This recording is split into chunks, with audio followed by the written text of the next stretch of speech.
Hey, hola, hello beautiful people, welcome back to Last Videos. Hope you all are doing well and staying safe.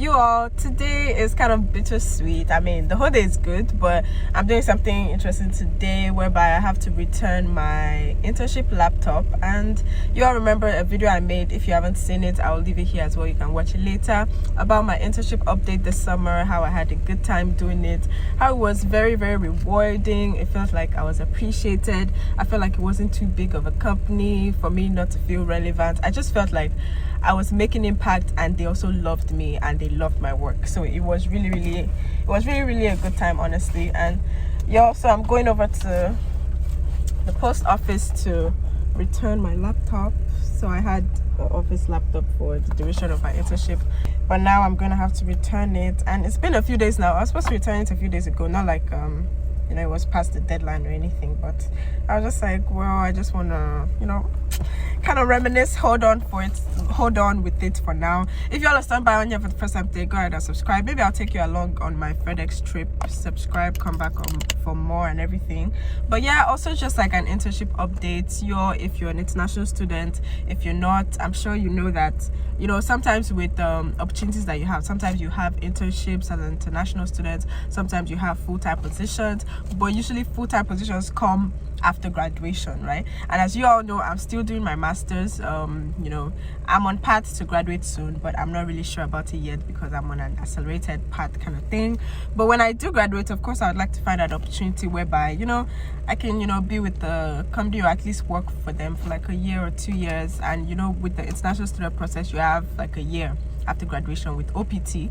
But if you're a STEM major or anything like that, or your course is STEM based or science based, you can definitely have up to 3 years of OPT working for these companies.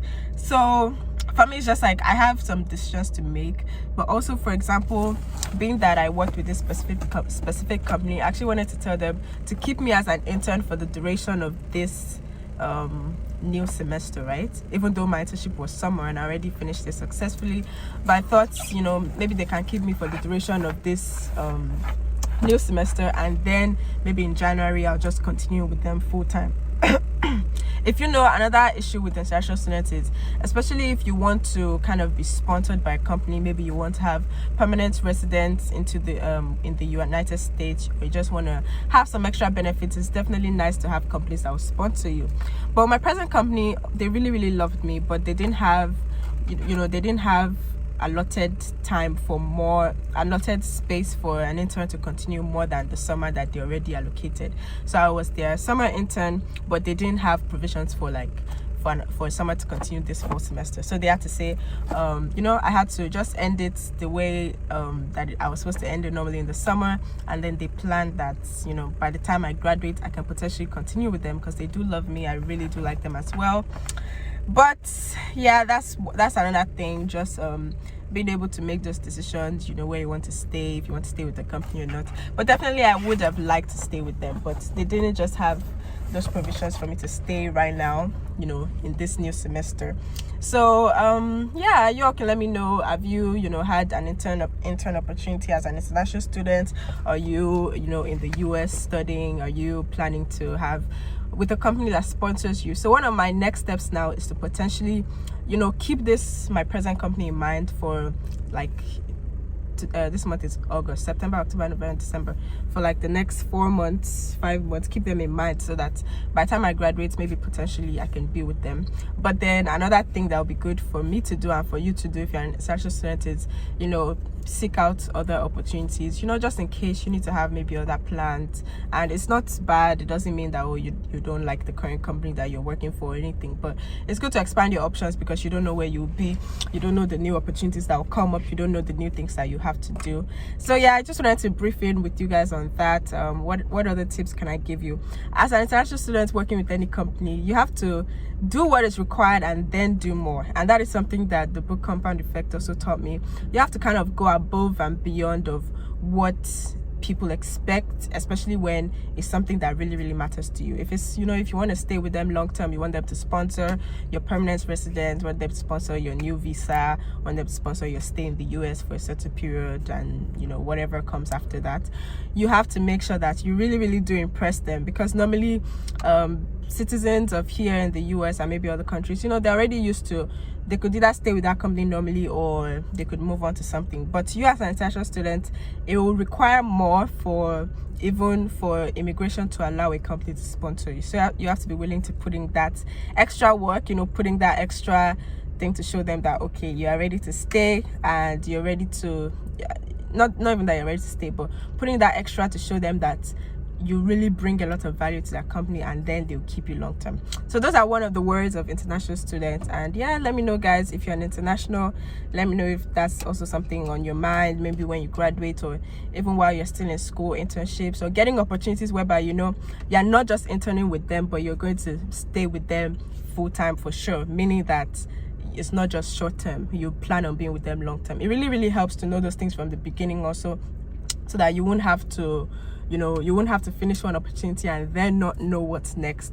And I won't say that's me right now, but it's more like, it was just a summer internship. So if I do want to continue with them, it will have to be after school, so it's like I still don't know if I will be with them, if I won't be with them, but I know that they do want me, I know that I do want them. But anything can happen. I can have other opportunities, or they may feel like, oh, maybe they don't need a full-time person at that particular time.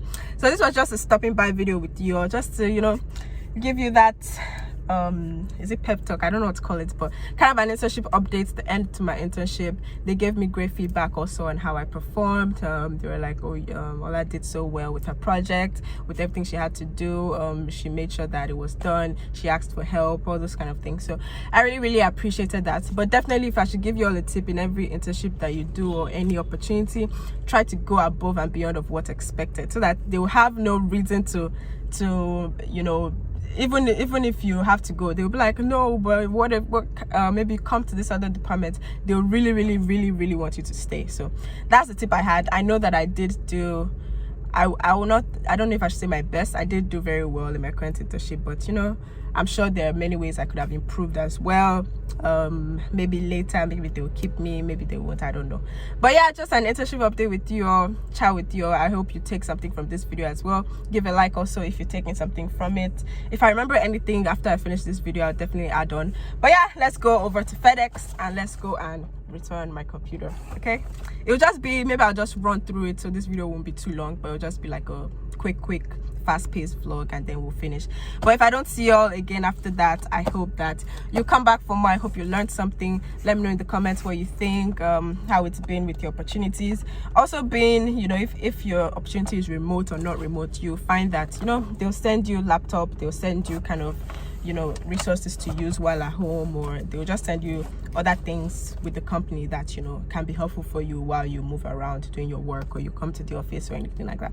I would say that one thing also to keep in mind is to tailor your search towards your goals. So if your goals is, you want a company that will keep you very long term, maybe, or you just want maybe short term, but you still want to be a permanent resident of the United States, you still want sponsorship, you still want to go from international student status to permanent resident status, you have to keep those goals in mind, and you have to tailor your search towards those companies that already have records of sponsorship.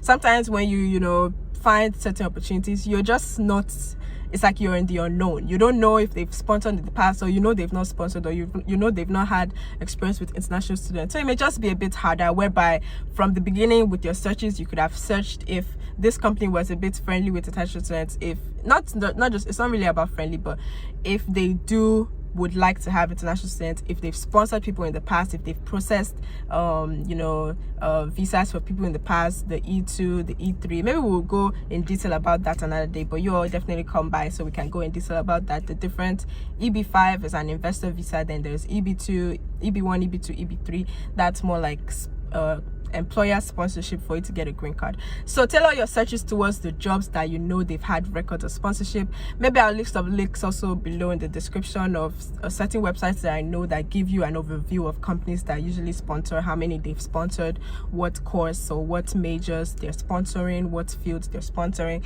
If you have any tips for me as well, if you have any opportunities that you'd like to share with me as well, go ahead and DM me, contact me, my email or the business WhatsApp in my description. I hope this video was helpful. I hope hope you took something from it. Go ahead and give a like on this video if you got something from it, and I hope to see you all soon. We do millennial talk, self-help development, some career content, faith, lifestyle, reaction videos, new finds once in a while, to grow, to learn, to flourish together. God bless you all. Come back again on the other one, and watch out for the little snippet of me going to drop this off at FedEx. Come along with me, and see you all again soon. Bye.